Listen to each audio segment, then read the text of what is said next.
ठाकरे बऱ्याच वर्षांनी 20 वर्षांनी एकत्र आलेत बंधू.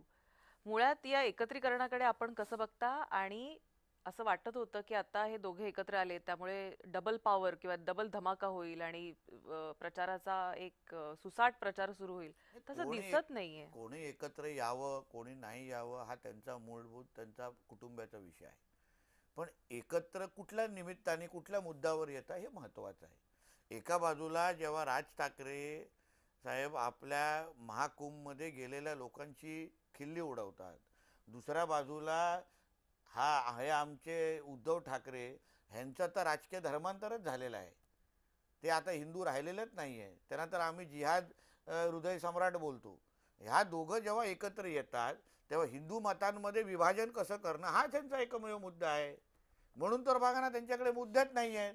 मराठी माणूस हा बोलून तुम्ही हिंदूंमध्ये सगळं फूट पाडून तुम्ही त्यांचं घाणेरडं राजकारणच करता, दुसरं काहीच नाही आहे.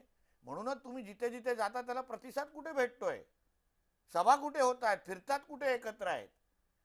नुसतं शाख्या शाख्यांमध्ये जाऊन मी चॅलेंज करतो तुमच्या चॅनलवर, आदित्य ठाकरेला मुंबईच्या 15 शाखा प्रमुखांचं नाव पेपरमध्ये न वाचता घ्यायला सांगा. आमच्या बाळासाहेबांना प्रत्येक शाखा प्रमुखाचं गटप्रमुखाचं नाव माहिती होतं. ह्याला स्वतःच्या वरळी मतदारसंघामध्ये त्यांच्या शाखा प्रमुखांची नावं माहीत नाही. आणि अशा वेळी जेव्हा शाखेतला शिवसैनिक हा रस्त्यावर उतरून प्रचार करायला पाहिजे तेव्हा हे शाखेना भेट देत बसलेत.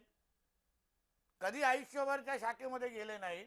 शिवसैनिक कसे राहतात, काय खातात, कुठलं कोण कसे ते शाखा सांभाळतात कधी बघायचं नाही.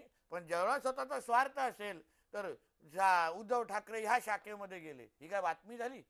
पक्षप्रमुख शाखेमध्ये नाही जाणार तर मग काय पार्लरमध्ये जाणार काय? पण म्हणजे कुठेतरी असं वाटतं का तुम्हाला